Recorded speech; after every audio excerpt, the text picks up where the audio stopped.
नमस्कार, प्रणाम आप सभी दर्शकों को। श्रीमद् भगवत गीता के इस कार्यक्रम में आप सभी का हार्दिक स्वागत, अभिनंदन।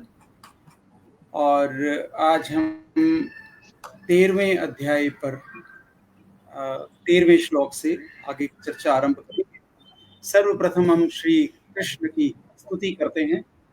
वसुदेव सुतं देवं कंस चाणूरमर्दनम् देवकी परमानन्दं कृष्णौ वन्दे जगद्गुरुं। श्री कृष्णौ वन्दे जगद्गुरुं।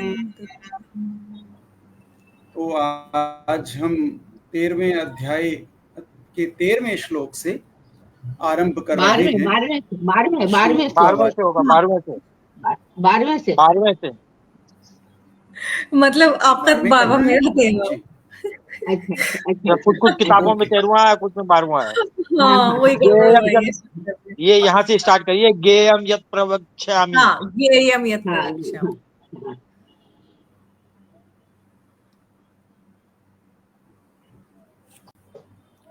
ठीक है। गेयम यत् प्रवक्ष्यामि यज्ञात्वामृतमश्नुते अनादिमत् परम ब्रह्म न सत्तन्ना सदुच्यते। गेयम, गेय यानी कि पूर्वोक्त ज्ञान से जानने योग्य। प्रवक्ष्यामि, मैं अच्छी तरह से कहूंगा। ज्ञात्वा अर्थात जानकर, अमृतम, अमृता का, अश्नुते अनुभव कर लेता है। अनादिमिदत्, वह ज्ञेय तत्व अनादि वाला, परम ब्रह्म, और उच्यते कहा जा सकता है। सत यानी सच, असत अर्थात असत।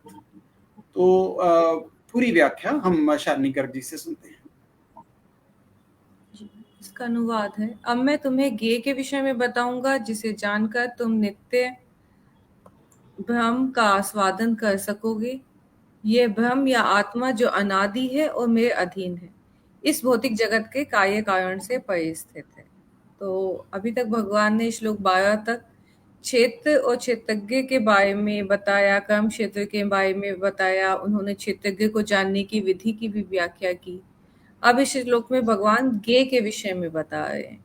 ज्ञेय यत् प्रवक्ष्यामि, तो ज्ञेय का अर्थ होता है जानने योग्य। तो यहाँ भगवान कहते हैं कि ज्ञेय के तत्व का वर्णन करते हुए बताते हैं कि हमें ज्ञेय को जानने के लिए उसकी प्राप्ति के लिए ही मनुष्य शरीर मिला है। तो इसका वर्णन हमें उपनिषदों में भी मिलता है, शास्त्र ग्रंथों में भी मिलता है। और ज्ञेयम कहने का तात्पर्य है कि अवश्य जानने योग्य है कि नहीं। इस भौतिक संसार में जितनी भी विषय पदार्थ हैं, विधाएं हैं, कलाएं हैं, जो भी सीखने की चीजें हैं, तो सब जानने योग्य हैं। पर ये सभी जानने योग्य मतलब इतनी जरूरी नहीं है जो कि हमें उतना बाद में जो हमें मुक्ति के लिए, इस जन्म मृत्यु के चक्कर से मुक्ति के लिए लाभ दिला पाएंगी। तो जो अवश्य जानने योग्य है वो केवल एक परमात्मा ही है। सांसारिक विषयों की जानकारी से जन्म मरण नहीं मिट पाएगा। परंतु परमात्मा को अगर हमने तत्व से ठीक से जान लिया तो फिर कुछ बाकी जानना नहीं रह जाता। लेकिन हम जान लेते हैं पर उसको अप्लाई नहीं कर पाते, उसको वो नहीं कर पाते हैं। भगवान कौन है इतना जान लेते हैं। लेकिन इसी श्रृंखला में अगर हम आगे बढ़ते रहें, समझते रहें, तो काफी कुछ भौतिक जैसे जैसे मोह छूटता जाएगा तो भगवान की तरफ अपने आप ही ध्यान बढ़ता जाएगा। आगे है यज्ञात्वा मितमश्नुते, उस ज्ञेय को तत्व को जानने पर अमरता का अनुभव हो जाता है। मीन्स जब वह जान जाता है कि कौन है परमात्मा, तो फिर वो जो हमें जो इस मरणशील पदार्थों से जो मोह होता है वो सब खत्म हो जाता है। परम तत्व को जानने के बाद वो भूल मिट जाती है और हमारी जो वास्तविक स्वरूप की पहचान है वो हो जाती है। तो इसलिए अमरता का अनुभव कर लेता है। अनादि मत मतलब ये संसार उसी से उत्पन्न होता है, उसी में रहता है, अंत में उसी में लीन हो जाता है। लेकिन आदि मध्य और अंत में जो कहते हो विद्यमान रहता है, अतः अनादि कहा गया है। परम ब्रह्म प्रकृति ब्रह्म तो प्रकृति को भी कहते हैं, वेद को भी कहते हैं, पर परम ब्रह्म जो है वो केवल परमात्मा ही है। तो जिनसे बढ़कर कोई दूसरा व्यापक निर्विकार सदा रहने वाला तत्व ही नहीं है, फिर परम ब्रह्म कहा गया। और उस तत्व को सत्य भी नहीं कह सकते और असत भी नहीं कह सकते। तो यहाँ पे सत्य भी मना किया हुआ है कि सत्य भी नहीं है। कारण कि असत की जब भावना आएगी हमारे अंदर कि असत नहीं है, तभी वो सत्य होता है। तो उसके अंदर कोई ये वाला ना सत्य है ना असत है। जैसे सूरज को हम सूरज ही कहेंगे तो उसमें दिन रात, ये अंधकार प्रकाश, ये वाला भेद नहीं आएगा। तो ऐसे ही ज्ञेय तत्व सत असत दोनों से विलक्षण है। और सत असत का जो निर्णय है वो बुद्धि करती है, तो ऐसा भी कहना होता है कि जहाँ मन, वाणी और बुद्धि का विषय होता है वो ज्ञेय तत्व मन बुद्धि से सर्वथा अलग है। तो हमें जो है परमात्मा को जानने के लिए मन, वाणी, बुद्धि सब अलग हो जाते हैं और फिर केवल आत्मा ही परमात्मा को जान पाती है। जी बहुत खूब, बहुत धन्यवाद। और अब हम स्नेहलता मैम के पास चलते हैं। स्नेहलता मैम कुछ बताएं। चालिनी जी ने बहुत अच्छा बता दिया, बहुत सुंदर। थोड़ा सा मतलब गंभीर विवेचना भी मांगता है ये कि ज्ञेयम यत् तत् प्रवक्ष्यामि। यत् मतलब कि वो जानने योग्य है, मतलब एक वस्तुतः हम क्या करते हैं, जानते क्या है हम वास्तव में? तो हम संसार को जानते हैं, शरीर को जानते हैं। प्रभु की भक्ति भी करते हैं तो हम मतलब कुछ याचना के लिए करते हैं। तो भगवान कहते हैं कि जो वस्तुतः जो जानने योग्य है ज्ञेयम, जो तुम्हारे लिए, जिसको जाने बिना तुम्हारा जीवन व्यर्थ हो जाएगा या तुम्हारा विनाश हो जाएगा, या तुम्हारा जो जीवन का लक्ष्य है, तुम्हारे जीवन की सार्थकता जिसको जानने में है, उस ज्ञान को मैं ज्ञेयम यत् तत् प्रवक्ष्यामि, मैं उसको तुम प्रवक्ष्यामि माने मैं तुमको विशेष रूप से कहता हूँ। मतलब ये कोई वचन नहीं, सिर्फ वाणी की बात नहीं है, वाणी का विलास नहीं है, ये प्रवचन है, एकदम निर्भ्रांत प्रकृष्ट रूप से है, ये आजमाई हुई बात है। मैं तुमको इस ज्ञेय तत्व को प्रकृष्ट रूप से कहता हूँ। और जिसको जानने से क्या होगा, तुम ज्ञेयम यत् तत् प्रवक्ष्यामि यज् ज्ञात्वा अमृतमश्नुते, और जिसको जानते ही तुम है ना वो जाओगे, अमृत हो जाए, अमृत स्वरूप हो जाओगे। तो मतलब क्या है, ज्ञान व्यक्ति को कुछ बनाता नहीं है, बनाता तो कर्म है। ज्ञान तो जो भीतर हमारे होता है उसको उजागर करता है, बस वस्तु जैसी है उसको वैसे उजागर कर देता है ज्ञान भी। हम अमृत स्वरूप है तो हमारे अमृत स्वरूप को उजागर कर देता है। तो तुम उसको जानो जिससे तुम्हारा अमृत स्वरूप उजागर हो जाए। और कहते हैं ना कि एक बार जब जान, हमारी विडंबना ये कि हम मानते तो हैं पर जानते नहीं है, और जाने बिना है ना, जाने बिना हम वस्तुतः किसी को ढंग से उसकी भक्ति नहीं कर सकते, या हमारे जीवन का लक्ष्य स्पष्ट नहीं होता है। तुलसीदास जी की एक पंक्ति है कि जानत तुम ही हो जाए। यदि भगवान को जान लिया, राम जी को जान लिया, तो फिर राम जी बन गए। मतलब जानना जरूरी है कि राम जी का स्वरूप। तो वस्तुतः ये जो तत्व है वो हमारे भीतर का, हमारा अमृत तत्व, उसको उजागर करने का है कि तुम उसको जानोगे। अनादिमत, फिर बाद में भगवान बोलते हैं कि अनादिमत परम ब्रह्म न सत्यनाश दुच, वो अनादि है। अनादि माने जिसका कोई आदि नहीं। संसार तो आदि है, संसार का निर्माण, जो आदि होता है उसका अंत भी हो जाता है। जो आदि आदि का है ना कि भी अंत, हम लोग जन्मे हैं तो हम मरेंगे ही। हम हमारी परंपरा हमको सिखाती आई है, राजा राणा छत्रपति हातिम के स्वार मरना, सबको एक दिन अपनी अपनी बात। वैसे ये सृष्टि भी, संसार भी, मतलब इसका प्रलय होगा या विनाश होगा जो भी। और जो परमात्म तत्व है वो अनादि है, उसका कोई आदि नहीं है। और मत परम माने उससे श्रेष्ठ भी कुछ नहीं है। मत परम वो सर्वश्रेष्ठ तत्व है। मत परम परम तत्व है वो, परम ब्रह्म परम तत्व है वो। और न सत्यनाश दुच्यते, वो न सत है न असत है।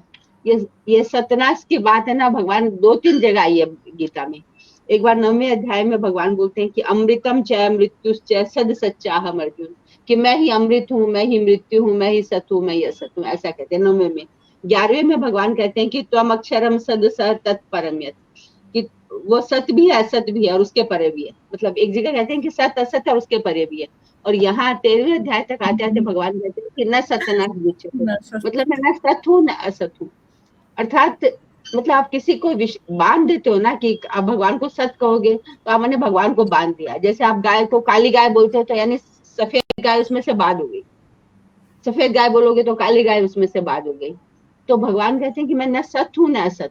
मतलब सत, आप सत कहोगे, सत यानी होना, और असत माने नहीं होना। आप होना कहोगे तो हम उसमें नहीं होना भी शामिल है, और नहीं होना कहोगे तो मैं हूं भी।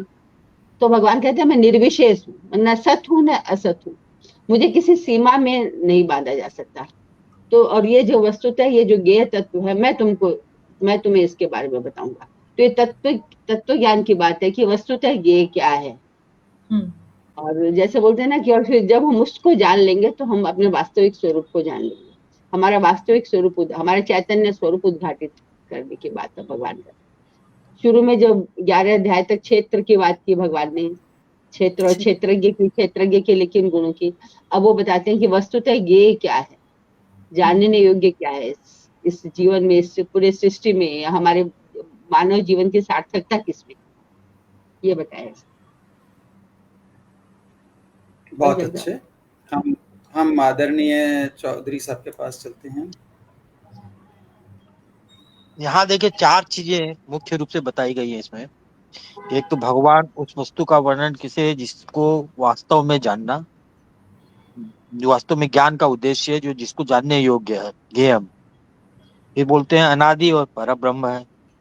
फिर बोलते हैं न सत्य है न असत है, दो उससे परे है। जब सत्य भी नहीं है असत भी नहीं है, कुछ तो है। वो क्या है? कुछ, ये तो हम लोग को जानना चाहिए। न सत्य है न असत है, और कुछ है। अगर वो कुछ ही जान लेंगे हम, तो सब जान लेंगे।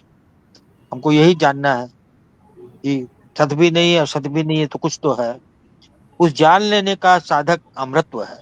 वो जान लेना ही एक अमृतत्व है, और उसी को जान, इसको जन्म मरण से परे इस स्थिति को प्राप्त होता है। इसको शंकराचार्य जी की परिभाषा मेरे पास है। शंकराचार्य जी ने इस श्लोक की जो परिभाषा की है, कि शंकराचार्य जी कहते हैं भगवान ने पहले ज्ञान, ज्ञान रूप गुणों अमानित्ववादी को कहा है। अब वे ज्ञेय अर्थात जिसे जानना है, जिसका निरूपण करते हैं। फिर ज्ञेयम यत् तत् प्रवक्ष्यामि, अब मैं उस ज्ञेय तत्व को कहूंगा। यत् ज्ञात्वा अमृतम अश्नुते, जिसे जानकर साधक अमृतत्व मृत्यु से परे मोक्ष को प्राप्त करता है। ये ज्ञेय क्या है? अनादि मत परम ब्रह्म। वह ब्रह्म है जिसका कोई आदि नहीं है, जो सर्वोच्च है, क्योंकि उस पर कोई सत्ता नहीं है।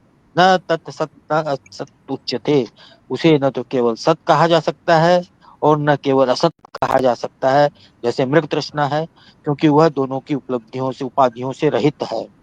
अर्थात ब्रह्म न तो परिवर्तनशील जगत के समान है, न शून्य के समान है। वह इनसे परे है, किंतु इन्हें आधार देकर विद्यमान है।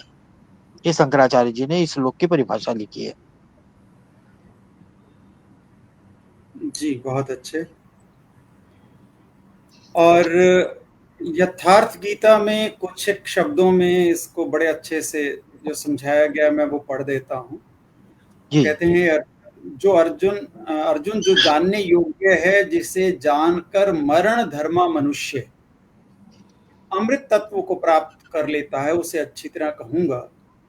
वो आदि रहित पर ब्रह्म, न सत कहा जाता है न असत कहा जाता है, क्योंकि जब तक वह अलग है तब तक वो सत्य है, और जब मनुष्य उसमें समाहित हो गया तो कौन किससे कहे।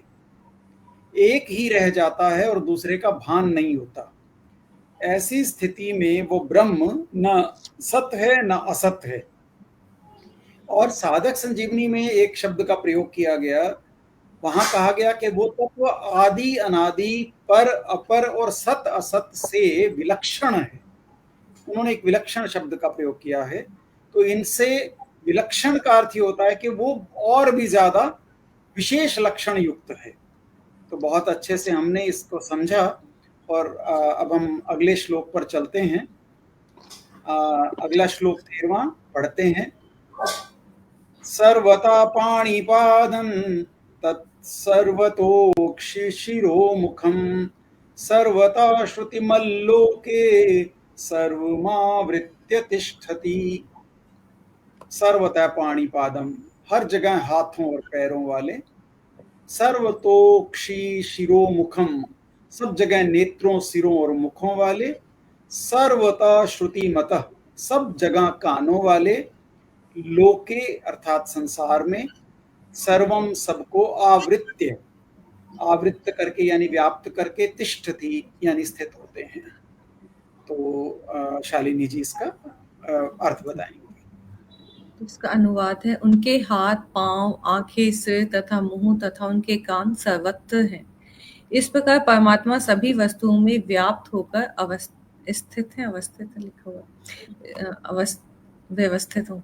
यहाँ भगवान कहते हैं कि मेरे हाथ, पैर, सिर, नाक, कान सर्वत्र हैं, सभी जगह हैं। जैसे सूर्य की किरणें सभी जगह उपस्थित हैं, तो उसी प्रकार परमात्मा भगवान भी सभी जगह है। तो ऐसे ही भगवान के सभी जगह, हम उनको ऐसे अपने जैसा कंपेयर नहीं कर सकते कि एक मनुष्य की उस तरह से होंगे, कैसे होंगे। तो भगवान कहते हैं मेरे तो सब जगह हाथ पैर हैं, आप अगर तुम जल में, थल में, वायु में, कहीं भी अग्नि में जहां पुकारोगे मैं आ जाऊंगा। तो मुझे जैसे प्रसाद खिलाओगे मैं हाथों से भी खा लूंगा, नेत्रों से भी खा लूंगा, मुख से भी खा लूंगा, मन से करोगे मन से भी तुम्हारा स्वीकार कर लूंगा। तुम मंदिर आओगे तो सही है, मन से तुम मंदिर का वो दर्शन करना चाहोगे मेरे तो वो भी हो जाएगा। तो मतलब यही कहते हैं कि जैसे भी है तुम्हारा भाव है प्रेम है, मैं सब स्वीकार करूंगा। और भगवान मन से भी तेज गति से हमारे पास आ जाते हैं। तो मन की गति तो हमें पता ही है कितनी तेज होती है, कहाँ से कहाँ मन के द्वारा पहुंच जाते हैं, उससे भी तेज भगवान की गति होती है। तो ब्रह्मा से लेकर छोटी चींटी तक के सारे जीव में भगवान परमात्मा रूप में स्थित हैं। उनके अनंत हाथ पांव नेत्र हैं और परमात्मा अनंत जीवों में सभी में परमात्मा रूप में स्थित रहते हैं। तो बाहर भी, अंदर भी, इधर भी, उधर भी, सब जगह परमात्मा है। बहुत अच्छे जी। स्नेहलता मैम। बहुत संक्षेप में कहें तो जैसे जो 12वें श्लोक में जो भगवान ने तत्व ज्ञान के आधार पे जो व्याख्या की परमात्मा की कि भी वो निस्सीम है, निर्विशेष है, उसको न सत है न सत है, उसको किसी सीमा में नहीं बांधा जा सकता। तो अब इसका व्यवहारिक पक्ष बता रहे हैं, इसी तत्व ज्ञान का व्यवहारिक रूप से बता रहे हैं कि सर्वतः पाणी पादम, कि श्लोक में जितने भी आपको पाणी माने हाथ और पादम माने चरण, जो कुछ भी दिख रहा है आपको, सर्वतः शिरोमुखम, जितने भी सिर, जितने भी मुख दिख रहे हैं, वो सब मेरा ही आश्रय पे है, वो सब मैं ही हूँ। मतलब तुम ये मैं ही व्यक्त रूप हूँ, इस चराचर जगत का व्यक्त रूप मैं ही हूँ। इसको हम ईशावास्य उपनिषद के श्लोक से भी समझ सकते हैं। ईशावास्य उपनिषद का जो पहला श्लोक है, ईशावास्यमिदं सर्वम यत् किंच जगत्याम जगत, इस जगत जड़ जंगम चर अचर जगत में जो कुछ भी दिख रहा है वो भगवान के द्वारा आच्छादित है। तो यही बात यहाँ पर कह रहे हैं भगवान कि सर्व आवृत्य, मैं सबको आवृत करके रहता हूँ। या इसको और सरल शब्द में समझे तो हम सर्वम खलमिदम ब्रह्म जो हम कहते हैं कि भी सब कुछ ब्रह्म का ही है। निश्चित रूप से सब कुछ सर्वम खलु ब्रह्म, कि सब निश्चित रूप से सब ब्रह्म ही है। जो पूरा जगत चराचर जगत परमात्मा का ही व्यक्त रूप है। ऐसे हमारे पुरुष सूक्त में भी यही बात आती है इसी तरह से, सहर्ष शीर्षा पुरुष है, सहस्त्राक्ष है, सहस्त्रपात। तो ये कह सकते हैं पुरुष सूक्त का भी भाव लिया गया है इसमें। ईशावास्योपनिषद पुरुष सूक्त, या जो हमारी जो सनातन मान्यता है सर्वम खलमिदं ब्रह्म, वेद वाक्य जो है, तो इसी का वेद गीता तो ऐसे भी वेदों का ही सार है। तो इन्हीं सब बातों को उपनिषद और वेदों के बात का सार है कि ये जो पूरा जो जगत दिख रहा है उसका व्यक्त रूप में ही हूँ, चराचर जगत का मूर्त रूप व्यक्त रूप में ही।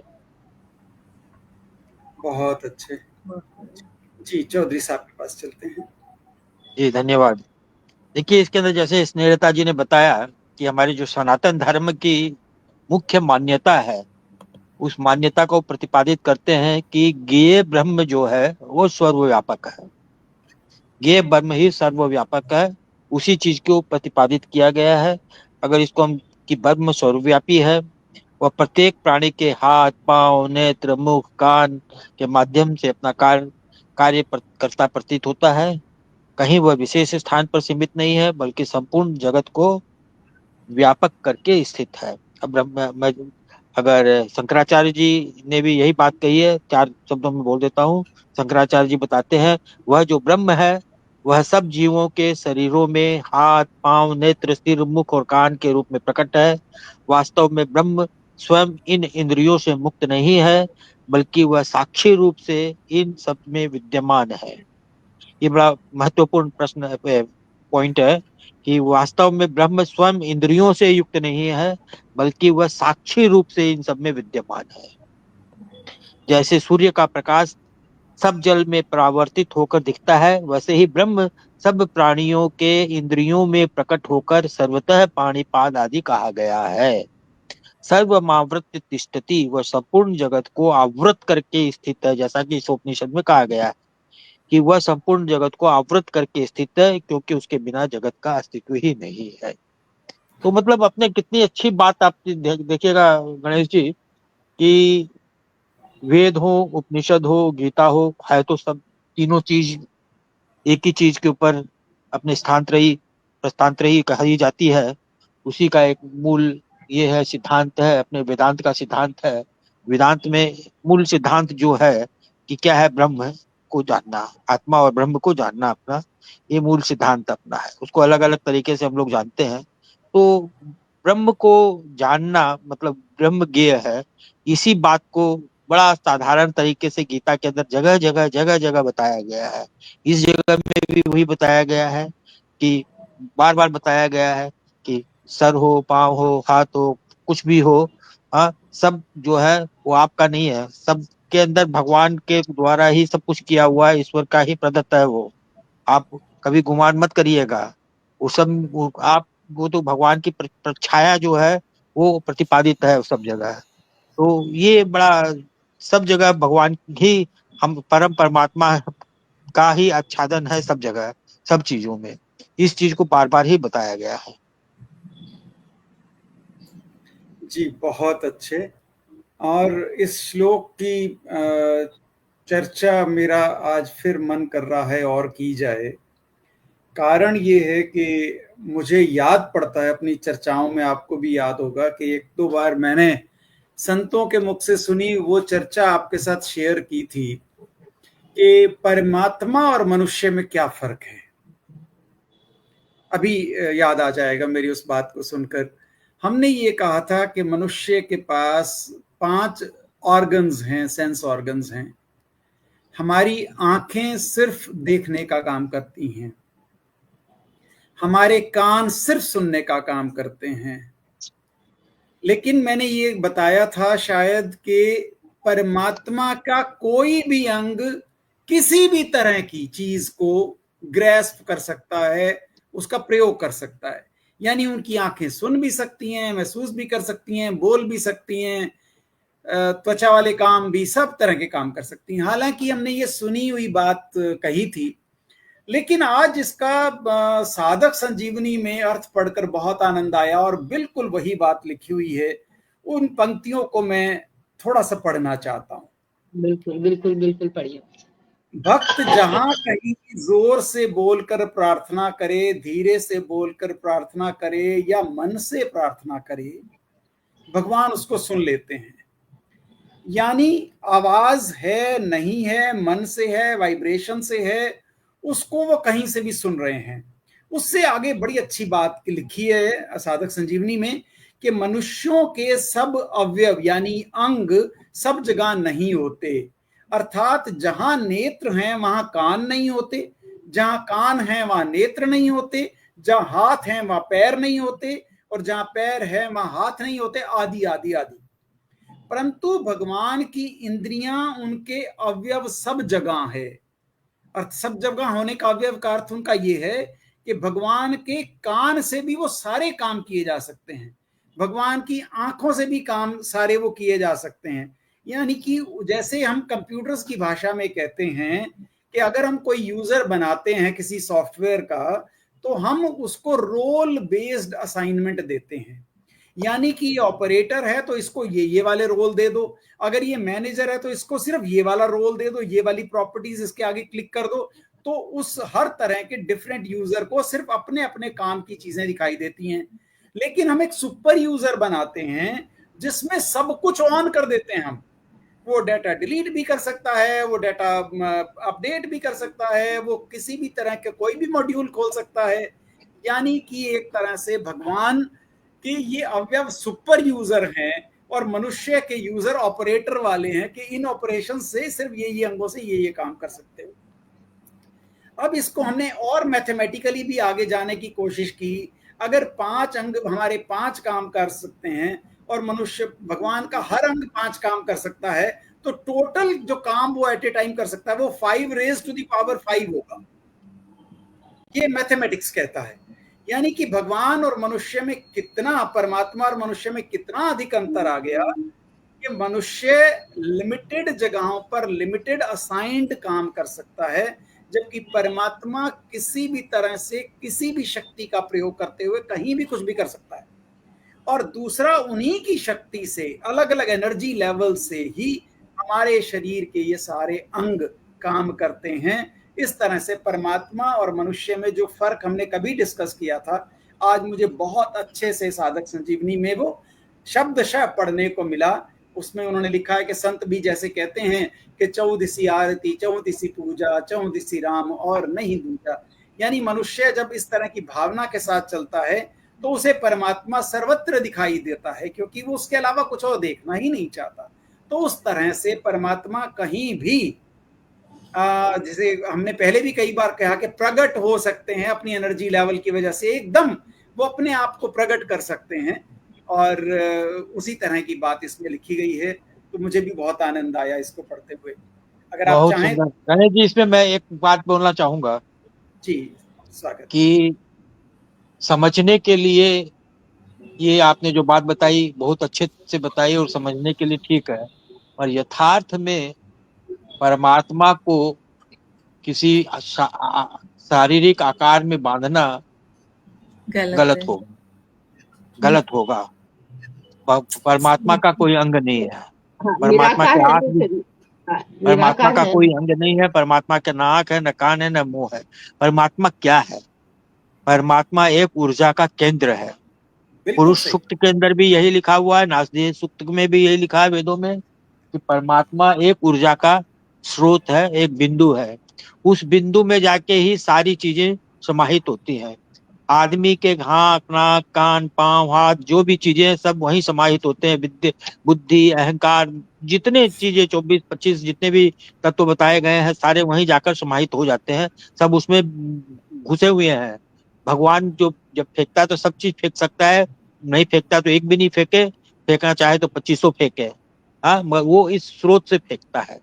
तो अपने को थोड़ा सा अपने, जब क्योंकि अपने सब बुद्धिजीवी बैठ के जब इसको चर्चा कर रहे हैं, तो संत महात्मा जो समझाते हैं वो साधारण मनुष्य को समझाने के हिसाब से वो अपनी भाषा में समझाते हैं। वो, हाँ, वो उस भाषा में समझाते हैं, तो उस भाषा में समझने के लिए बहुत अच्छी बात है। और हम लोग जब बुद्धिजीवी बैठे हैं तो हमको उसको अर्थार्थ को हम लोग को समझना चाहिए। बिल्कुल बस सही इतना ही कहा। मेरा कहना था। बिल्कुल, बिल्कुल आपने 100% सही कहा। क्योंकि अगर मनुष्य उसको समझना चाहे कि अगर परमात्मा अवतार लेकर भी किस तरह का कार्य कर सकता है, तो उस तरह से समझ में हमने आ गया। लेकिन परमात्मा जो ज्योतिर्बिंदु, जो ऊर्जा का सागर है, जो एनर्जी का सेंटर है, वो अपने आप बिना कोई रूप लिए भी सब कुछ कर सकता है। ये आपने बहुत अच्छे से समझाया। बहुत अच्छी धन्यवाद, बात। बहुत तो बहुत अब धन्यवाद। अब आप कह सकते हैं परमात्मा कण कण में होता है। नहीं, तो सब परमात्मा की जगह एनर्जी परमात्मा, है ही, तो अपने आप ही उस तरह से वो सर्वव्यापी हो वो जाएगा। ऊर्जा ऊर्जा है, ऊर्जा एनर्जी है। फैली हुई है। प्रकाश, सूर्य का प्रकाश निकल रहा है, सूर्य का प्रकाश का जो कण है वो हर जगह है, वो कण। अब हम हल्का देख, सा सिर्फ ये कहना चाहेंगे, आपने मेरे से स्पेशली पूछा, तो सूर्य हर जगह उपलब्ध नहीं है, लेकिन सूर्य का प्रकाश हर जगह उपलब्ध है। मैं हल्का हाँ, सा सब जगह उपलब्ध, सूर्य ताकत थोड़ी ना वही। उपलब्ध है।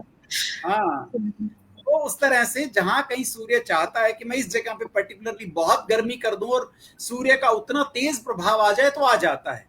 जी। सूर्य की एनर्जी से ही संसार चल रहा है। तो हम ये नहीं कहते कि लाखों करोड़ों सूर्य हैं जो हर जगह बैठे हैं, तो क्योंकि हमें उस तरह दिखाई नहीं देते। लेकिन सूर्य की एनर्जी, ऊर्जा सर्वत्र उपलब्ध है, ये बात सत्य है। तो क्या आगे अगले का श्लोक? श्लोक में देखिए और ज्यादा क्लियर हो जाएगा। यही बात जो हम लोग कर हाँ, रहे हैं ना, यही वो यही वही बात बात आगे और के श्लोक में एकदम क्लियर। जो आपने एकदम गणेश क्लियर जी हो ऐसा जाएगी। बताया ना, आगे के श्लोक में यही बात है। हाँ, वो भी जो सेम बात वही। मैं बोलना चाहता हूँ, जो बात मैं बोलना हाँ, चाहता हूँ, वो आगे के श्लोक में और क्लियर हो जाएगी। बस हम क्लियर हो आगे जाएगी। पे ही हाँ, चलते हैं। चलिए आगे सर्वे बढ़िए। मतलब सर्वेन्द्रिय आभासम सर्वेन्द्रिय विवर्जितम असक्तम सर्वभृच्चैव निर्गुणम गुणभोक्तृ च। सर्वेन्द्रिय गुणाभासम, संपूर्ण इंद्रियों के विषयों को प्रकाशित करने वाले। प्रकाश, सर्वेन्द्रिय विवर्जितम, वे परमात्मा संपूर्ण इंद्रियों से रहित हैं, जो कि अभी रहित अभी है। जो बात बताई। बिल्कुल आसक्तम, आसक्ति रहित हैं, कहीं आसक्त नहीं है। सर्वभृत, संपूर्ण संसार का भरण पोषण करने वाले धारण हैं करने वाला है। अपनी यही एनर्जी बता, की वजह से। निर्गुणम, गुणों से रहित, यानी गुणों से पार, गुणों से विलक्षण। गुण भोक्तृ, संपूर्ण गुणों के भोक्ता, यानी सारे गुण उन्हीं में समाहित। तो शालिनी जी आप अर्थ बताएं। जी। तो यहाँ पर कहा गया है कि परमात्मा समस्त इंद्रियों के मूल स्रोत हैं, फिर भी वे इंद्रियों से रहित हैं। वे समस्त जीवों के पालन करता होकर भी अनासक्त हैं। वे प्रकृति के गुणों से परे हैं, फिर भी वे भौतिक प्रकृति के समस्त गुणों के स्वामी हैं।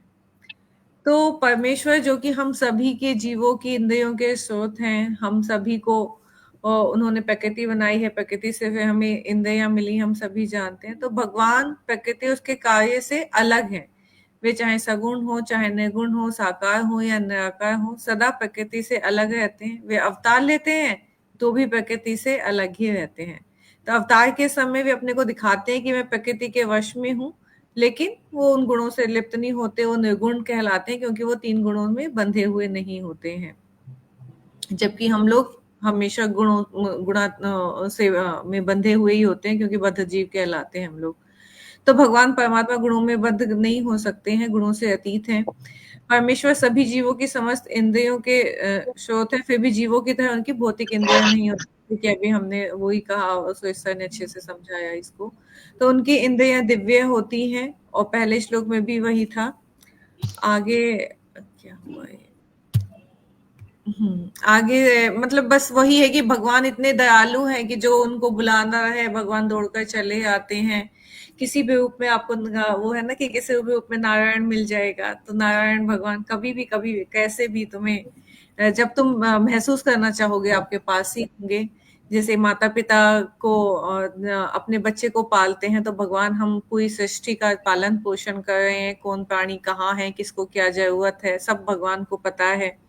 परमात्मा सब जानते हैं, सबके हृदय में भी बैठे हुए हैं। तो हमें बस उन पे पूर्ण विश्वास श्रद्धा रखनी है, अपने कार्यों को करना है। और आगे मतलब यही है कि जैसे पानी का कोई स्वाद नहीं होता, तो उनके बिना जीवन, पानी के बिना जीवन भी नहीं हो सकता। तो वैसे ही भगवान पानी की तरह हैं, जो कि निर्गुण भी हैं, और हम सबको उनके वो भी है कि मतलब उनके बिना हमारा जीवन भी नहीं है। जी जी, बहुत अच्छा, स्नेहल। बहुत सुंदर।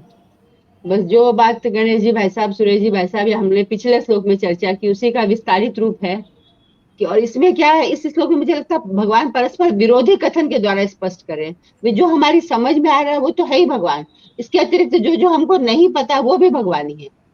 या जिसको ईशावास्योपनिषद में जिसको कहा तदे जति तन्ने जति तद दूरे तदवंति के, वो पास में भी है वो दूर भी है। मतलब विरोधी कथन के द्वारा आप इस बात को समझाया गया है कि भगवान में सर्वेंद्रिय गुणाभासम, सब इंद्रियों का आभास होता है।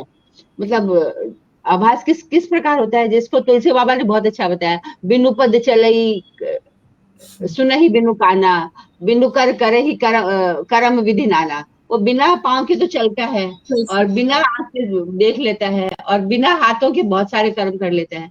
तो क्योंकि परमात्मा और इंद्रियों से रहित है। इंद्रियों से रहित अर्थात क्या है, परमात्मा हम सब आंख से देखते हैं, कान से सुनते हैं, पांव से चलते हैं, जो भी अपने इंद्रिया, एक एक काम के लिए अलग अलग इंद्रिया निर्धारित है, ज्ञान इंद्रिया और कर्म इंद्रिया।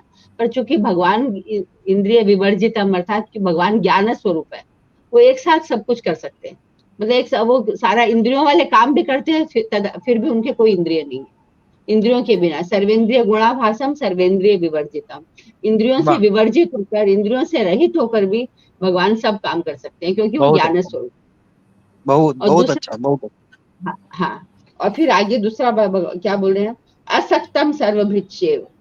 असक्तम, भगवान आसक्ति रहित है तो आसक्ति रहित, उनको कोई फर्क नहीं पड़ता, उसके बावजूद भी हम सबका भरण पोषण करते हैं।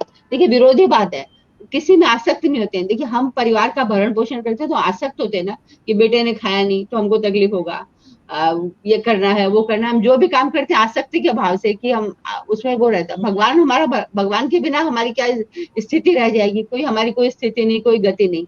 पर भगवान आसक्त नहीं होते हैं। इसीलिए ना जीव की जब मृत्यु हो जाती है तो भगवान तो नहीं रोते हैं, क्योंकि वो है, वो जीव उसी में गया है, भगवान के पास से गया, भगवान से अलग कुछ है ही नहीं। तो भगवान को हम सांसारिक प्राणी, हमको लगता है हमसे बिछुड़ गया तो हमको रोना पड़ता है, भगवान को रोना नहीं पड़ता, क्योंकि भगवान के पास ही गया, भगवान ही उसका पालन करता है, भगवान ही उसका धारण करता है। तो इसको मैंने ऐसे हल्के फुल्के ऐसे इसी तरह से कहा कि भगवान ही आसक्ति रहित होके भी वो हमारा भरण पोषण करते हैं। ये जो कला है गीता में बार बार कही गई कि तुम काम करते हुए भी आसक्त मत हो। इसी बात को मतलब पूरी गीता का सार है ये, कि आप फल यही प्रेरणा है, यही प्रेरणा। और फिर तीसरा क्या बोलते हैं, निर्गुणम गुण भोक्तृ है। तीन, जैसे हम बोलते हैं ना, पूरी प्रकृति तीन सत रज तम तीनों गुणों के द्वारा संचालित है, पर प्रभु त्रिगुणातीत है। तो तीनों गुणों का जो है, तीनों गुणों के जो कार्य है, उसका फल तो भगवान देखते हैं, पर हम जीव का फल भोगने में और भगवान के फल भोगने में अंतर है। जीव हम लोग क्या करते हैं, इन गुणों के आधार पे हम सुखी होते हैं, दुखी होते हैं, और भगवान सुखी दुखी नहीं होते। भगवान इन मतलब क्योंकि गुणातीत है, इसलिए भगवान को सुखी दुखी नहीं होना पड़ता। भगवान के लिए तत्र को मोह का शोक है, जो ईशावास्य उपनिषद में, उनके लिए न कहीं न मोह है न शोक है। तो तीनों गुणों को धारण करते हुए भी, तीनों गुणों से रहित होते हुए भी वो त्रिगुणातीत है। तीनों गुणों का काम वो सब करते हैं, तीनों गुण उन्हीं के आश्रित है, पर फिर भी वो त्रिगुणातीत है। तो परस्पर विरोधी कथनों के द्वारा भगवान ने अपना स्वरूप समझाया है इसमें। जी बहुत खूब। जी चौधरी साहब के पास चलते हैं। बहुत अच्छा है। बस इस श्लोक के अंदर जो पिछले श्लोक में हम लोगों ने चर्चा की, उसी श्लोक के अंदर आगे बढ़ते हुए भगवान में इसमें ब्रह्म की अद्वैत प्रकृति को इसमें भगवान ने निर्धारित किया है कि अद्वैतवाद का जो मुख्य सिद्धांत होता है वो इस श्लोक के अंदर प्रतिपादित है। मैं, गणेश जी चले गए, गणेश जी से रिक्वेस्ट करना चाहता था कि बाकी तो हम लोगों ने डिस्कस कर लिया है, अगर गणेश जी अगणानंद जी की गीता में इसको क्या समझाया गया है मैं वो जानना कोई चाहता खास नहीं है, बहुत बहुत मेरे पास है वो गीता, और उसमें बहुत ही छोटा दिया हुआ है, नहीं सर्वेंद्रिय दिया है क्या गुणा विस्तार भाषण। से? मैं पढ़ती हूँ, मेरे पास है वो। जी और पढ़िए। गणानंद जी अगणानंद जी लिखते हैं, की। और हाँ। गणानंद जी लिखते हैं, वो वह संपूर्ण इंद्रियों के विषयों को जानने वाला है, फिर भी सब इंद्रियों से रहित है। वह आसक्ति रहित, गुणों से अतीत होने पर भी सबको धारण और पोषण करने वाला और सभी गुणों को भोगने वाला है, अर्थात एक एक करके सभी गुणों को अपने में लय कर लेता है। सतरस्तम सारे गुण भगवान में लीन हो जाते हैं। जैसा कि श्री कृष्ण कह आए हैं कि यज्ञ और तपों का को भोगने वाला मैं हूँ, अंत में संपूर्ण गुण मुझ में विलय हो जाते हैं। बस इतना ही है। देखिए यहाँ पे मेरे को लग रहा है कि अवतार और अवतारी का जो भेद है ना वो भगवान मिटा रहे हैं। जैसे हाँ विष्णु अवतार है, कृष्ण अवतारी हाँ है, सॉरी, विष्णु अवतारी है, कृष्ण अवतार है। हाँ तो हाँ जो है कि वो दोनों का जो भेद है ना, कि वो विष्णु को हम एक पावर पॉइंट माने, शक्ति माने, ऊर्जा माने, हाँ, तो ऊर्जा से निकले हुए जितने अवतार हैं सारे उसी ऊर्जा में समाहित है। तो उसका जो ये है वो सारा भेद मिटा के उसको क्या है कि अद्वैत का जो सिद्धांत है वो यहाँ पे हो जाता है कि दोनों में अलग नहीं है, एक ही है। वो पूरा का पूरा इसको सिद्ध कर रहे हैं यहाँ पे। तो मैं सोचा था अगड़ानंद जी हो सकता है और ज्यादा अच्छा से समझाए होंगे और अच्छा ये से मोटा विस्तार से लिखे मोटी होंगे, शाब्दिक क्योंकि अर्थ वो का ही दिया यथार्थ यथार्थ गीता लिखे हैं तो हाँ यथार्थवाद कुछ समझाया होगा। अब तो इसमें नहीं नहीं, यथार्थवाद कुछ दिखा नहीं। चलिए कोई बात ये नहीं। अब हाँ चलिए, मैंने मंगवाई कोई थी, था दिक्कत नहीं है। बहुत, मुझे कोई बहुत खास नहीं लगी, कहीं कहीं ठीक है, कोई बहुत संक्षेप में छोटे छोटे व्याख्या है, नहीं कोई खास बात कोई नहीं, खास। चलिए ठीक है। हाँ खास बात गणेश जी, नहीं। बंद है आपकी आवाज, बंद है। पर मैंने कहा हम अपने ज्ञान से, अपने दिमाग से, मनन चिंतन से कुछ और बताना चाहेंगे। हम देखते हैं ना कई बार कि जब गुप्ता जी संविधान को बीच में ले आते हैं और बहुत सारी चीजें ऐड करते हैं, तो ये गणेश जी जो है ये कंप्यूटर साइंटिस्ट है, तो कंप्यूटर को बीच में ले आते हैं। तो ले आते हैं, इसको हम ले आते हैं इसको यहाँ हाँ पे। जी। इसको देखिए, मैं इसको ये क्लाइंट सर्वर टेक्नोलॉजी या जो हम अपने ब्राउजर बेस्ड वेब सर्फिंग करते हैं उसको अपने वेब सर्वर के साथ ले आता हूं। तो जब भी कोई एक ब्राउजर पे कोई वेबसाइट खोलेगा तो उसको जो जो परमिशन मिली हुई है वो सबको मनुष्य के रूप में उतना कुछ दिखेगा, चाहे वो किसी भी ब्राउजर पे खोल ले। यानी कि आत्मा का वहां तक ही लिंक है और कुछ नहीं। लेकिन जो बहुत वेब सर्वर है उसमें वो सारी एक्टिविटीज हो रही हैं, उसको ये पता है कि कौन सा क्लाइंट मुझे देख रहा है, कौन सा क्लाइंट किस आईपी से, किस देश से, किस शहर से, कहां से देख रहा है, क्या कर रहा है। तो वो उससे बिना किसी धागे से जुड़े एक इलेक्ट्रिकल पल्सेस के माध्यम से वो सर्वर से जुड़ा हुआ है, और सर्वर में वो सब कुछ जो पॉसिबल है पूरे संसार में वो परमात्मा स्वरूप में है। वो सब कुछ देख रहा है, सब कुछ कंट्रोल कर रहा है। उसी की वजह से ही क्लाइंट चल रहा है, ब्राउजर चल रहा है। अदरवाइज क्या आएगा? Website not found, page not found. तो वो कुछ भी वो आत्मा, मनुष्य जो है शरीर आत्मा विहीन होकर जैसे मृत प्राय हो जाएगा। तो इसको समझने मात्र के लिए ये पुनः मैं उस चीज को बीच में ले आया कि हमारे सारे क्लाइंट्स वो मनुष्य हैं, वो आत्माएं हैं जो नॉर्मल हैं, और हमारा वेब सर्वर जो सब कुछ देख रहा है होते हुए, जिसकी बहुत वजह से कुछ हो रहा है, बहुत तो वो सुंदर समझाया आपने, बहुत बहुत सुंदर बहुत उदाहरण दिया आपने, बहुत बहुत सुंदर, बहुत सुंदर सुंदर। उदाहरण दिया, बहुत सुंदर उदाहरण दिया आपने, बहुत सुंदर तो, उदाहरण, वाह तो वाह। मुझे लगा कि जो मनन चिंतन मैंने किया उसके हिसाब से मैं ये चर्चा नहीं में नहीं, ले आऊं। बहुत सुंदर उदाहरण जितना दिया मनन वेब सर्वर चिंतन का। करें ना, हम अपनी डे टू डे लाइफ से बहुत कुछ देखते हैं इस नहीं, टाइप ये से। तो व्यवहार के अंदर देखिए, जब तक हाँ इस प्रकार का उदाहरण और इस प्रकार के उदाहरण, पुराने समय तो कंप्यूटर था नहीं, वेब था नहीं, सर्वर था नहीं, तो वो उदाहरण तो वहां नहीं मिलेंगे ना, अगलानंद जी के पास नहीं मिलेंगे, ये तो हमारे इस अगलानंद जी के पास ये मिलेंगे। तो हमारे गणेश आनंद जी के पास मिलेंगे। और वही बताया ना, इस अगलानंद जी, इस अगलानंद जी के पास मिलेंगे। हाँ, तो ये वर्तमान वर्तमान के परिप्रेक्ष्य में जो समीक्षा हो सकती है, वो बहुत अच्छी समीक्षा दी आपने, और बड़ा अच्छा ढंग से समझाया, बड़ा मजा आ गया। चलो, बहुत धन्यवाद। तो क्या हम एक श्लोक और पढ़ें? आज समय हाँ, है? कर सकते हैं श्लोक, तो हम लोग और आराम से कर सकते हैं। ठीक है, हाँ ठीक हाँ। है, तो हम 15वां श्लोक पढ़ते हैं। बहिरन्तश्च भूतानामचरं चरमेव च सूक्ष्मत्वात् विज्ञेयम्। दविज्ञेयं दूरस्थं चान्तिके च तत्। तत् यानी वे भूतानाम संपूर्ण प्राणियों के, बहि अंतर बाहर और भीतर, चरम अचरम चर और अचर, दूरस्थम दूर से दूर, आंति के नजदीक से नजदीक, सूक्ष्म त्वात अत्यंत सूक्ष्म होने से, अविज्ञेयम जानने में नहीं आते। यानी कि सूक्ष्म भी हैं, सूक्ष्म से भी सूक्ष्म हैं, दूर से दूर हैं, नजदीक से नजदीक हैं, संपूर्ण प्राणियों के भीतर हैं, बाहर हैं, चर है अचर हैं, सभी में हैं। तो शालिनी जी अच्छे से समझाएंगी। तो यहाँ पर है इसका अर्थ, परम सत्य जड़ तथा जंगम समस्त जीवों के बाहर तथा भीतर स्थित है। सूक्ष्म होने के कारण वे भौतिक इंद्रियों के द्वारा जानने या देखने से परे हैं। यद्यपि वे अत्यंत दूर रहते हैं, किंतु हम सबके निकट हैं। बिल्कुल ईशोपनिषद में ये सारे श्लोक एज इट इज से ही हैं ना, एज बिल्कुल। इट इज बहुत कुछ एकदम जैसे ईशा और शुभनी से दिल पढ़ रहे हैं, ऐसे लग हाँ रहा हाँ, बिल्कुल ऐसे लगता है। है। तो हम जानते हैं कि परम पुरुष नारायण प्रत्येक जीव के बाहर तथा भीतर निवास करते हैं। वे इस भौतिक जगत तथा आध्यात्मिक जगत दोनों ही जगत में रहते हैं। जैसे बर्फ का बना हुआ घड़े को समुद्र में डालो तो घड़े के बाहर भी जल, भीतर भी जल, और वे खुद भी बर्फ के बने होने से जल के बने हैं। तो ऐसे ही संपूर्ण चराचर प्राणियों के बाहर भी परमात्मा, भीतर भी परमात्मा, खुद अंदर भी परमात्मा। और इस श्लोक में कहा गया है कि भगवान बहुत दूर हैं, फिर भी वे हमारे बहुत निकट हैं। तो भगवान हमारे ब्रह्मांड से करोड़ों किलोमीटर दूर, क्षीर सागर में इससे भी ऊपर कहाँ कहाँ रहते हैं, इसलिए कारण सागर, ये सागर, बहुत सही सागर, तो बहुत दूर है, पर परमात्मा रूप में हमारे हृदय के अंदर निवास करते हैं। तो कितनी दूर से दूर हम, जितना हमारे सोचने की लिमिट है उससे भी दूर हैं, और निकट इतने कि हमारे अंदर ही है। तो परमात्मा को कभी कभी ज्ञेय, कभी कभी अज्ञेय भी कहा जाता है। इसका अर्थ है कि स्वयं के द्वारा, आत्मा के द्वारा ही जाने जा सकते हैं। ना उसमें मन चाहिए, ना बुद्धि चाहिए कि उसकी बुद्धि ज्यादा है तो वो पहचान लेगा परमात्मा को, कम बुद्धि वाले भी पहचान सकते हैं, है ना। तो आत्मा के द्वारा ही जाना जा सकता है, इसलिए ज्ञेय है। इंद्रिय व मन बुद्धि के द्वारा नहीं जाने जा सकते, इसलिए अज्ञेय है।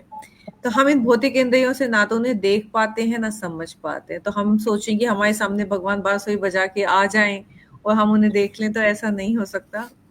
किसी किसी की किस्मत है कि उनको अपने, क्योंकि वो सोचते हैं उस रूप में, तो भगवान दिखाई दे जाते हैं। और पहले होता था कि, तो वैदिक साहित्य में कहा गया कि उन्हें समझने में हमारे भौतिक मन तथा इंद्रियां असमर्थ हैं, कैपेबल नहीं है।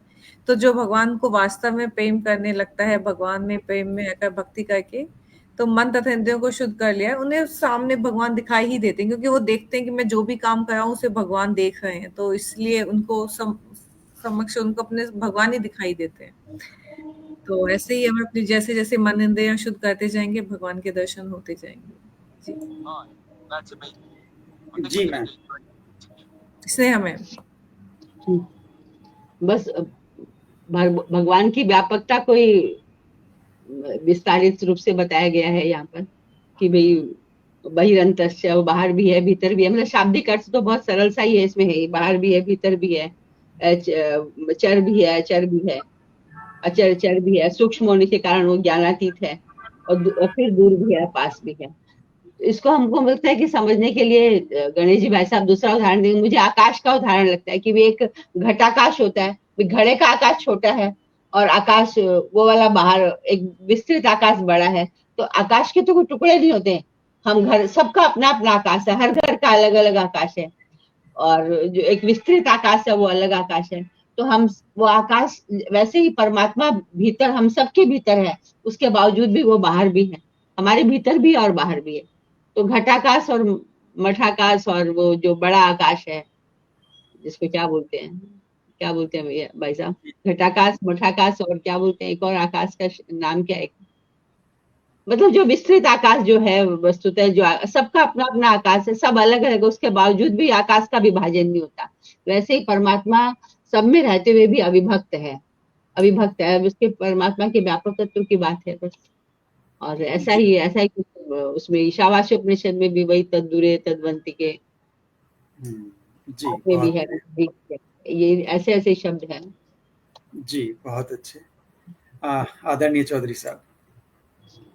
देखिए इस श्लोक के अंदर, इस श्लोक पे क्या पिछले 3-4 श्लोकों से ही भगवान जो है ब्रह्म का विभिन्न रूप बड़े विचित्र ढंग से समझा रहे हैं, विचित्र ढंग से बता रहे हैं। विचित्र ढंग मतलब क्या है, विरोधाभास ढंग से, द्वंद्व समाज से समझा रहे हैं। ये भी है, ये भी नहीं है, ये नहीं है, ये है, मतलब वो इसके अंदर खास करके तो सारे के सारे चारों जो बताए हैं वो पूरे के पूरे विरोधाभास है, कि बाहर भी है, भीतर भी है, चर भी है, अचर भी है, सूक्ष्म भी है, और दूर भी है, पास भी है, सब यानी विरोधाभास से बताते हैं। तो मेरे को इसको पढ़ के, आप लोगों ने पता नहीं, शंकराचार्य जी की लिखी हुई एक किताब है, छोटी सी किताब है, 40 श्लोकों की किताब है, दृग्य दृश्य विवेक, जी दृश्य विवेक।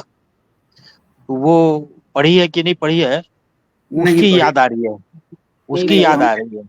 जी जी बताएं। आपने पढ़ी होगी, स्नेहलता जी ने पक्की पढ़ी होगी। नहीं भाई साहब, नहीं पढ़ी। नहीं पढ़ी है क्या?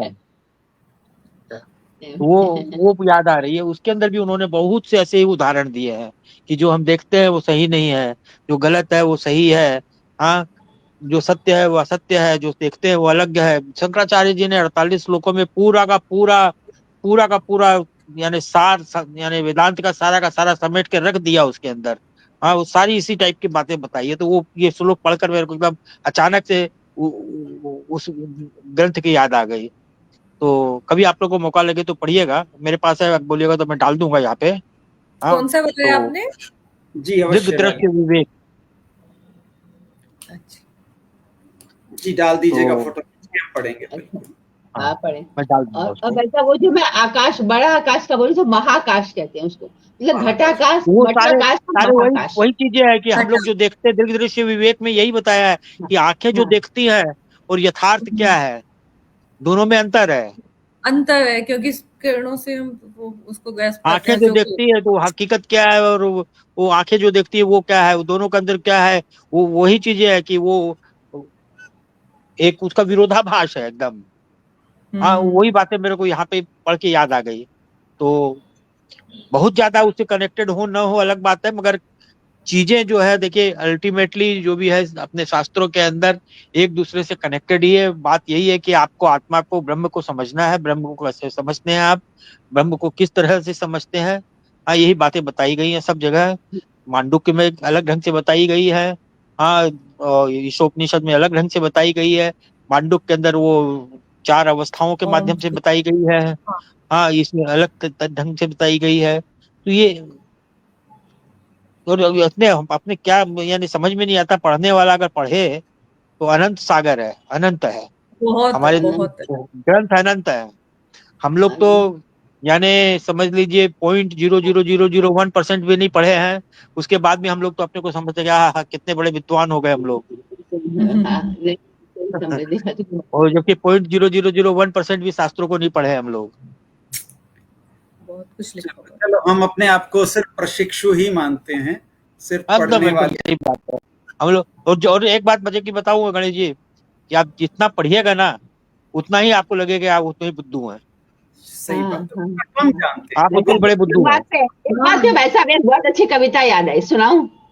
जी हाँ, जी इसी बात पे की, हाँ, कि भाई हम जितना जानेंगे उतना, बहुत एक प्रसंग को कथा के रूप में, काव्य के रूप में कहा गया है कि एक बड़ा विद्वान दार्शनिक आया किसी नगर में, हम्म, दौड़े पाने ज्ञान नागरिक भेंट लिए निज कर में, दौड़े पाने ज्ञान नागरिक भेंट लिए निज कर में, शांत और सहज मतलब उनके चेहरे पे बहुत परम शांति छाई थी। तो लोगों ने कहा कि तत्व कथा दो एक सुनाकर करे कृपा का दान। तो कहा विज्ञ ने क्या कहा, कुछ भी भाई मुझको ज्ञानी कैसे माना, कुछ भी नहीं जानता मैं तो केवल इतना जाना।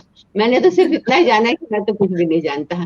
पूरी सही कविता बात मैं है, थोड़ी भूल गई, कविता एकदम स्मरण सही नहीं बात है। है, पर बहुत सुंदर वो ये जितना है।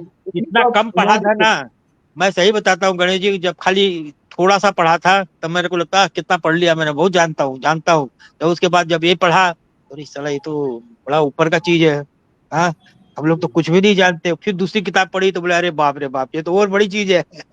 हाँ, हम लोग तो कहाँ कूपमंडूक बैठे हुए हैं।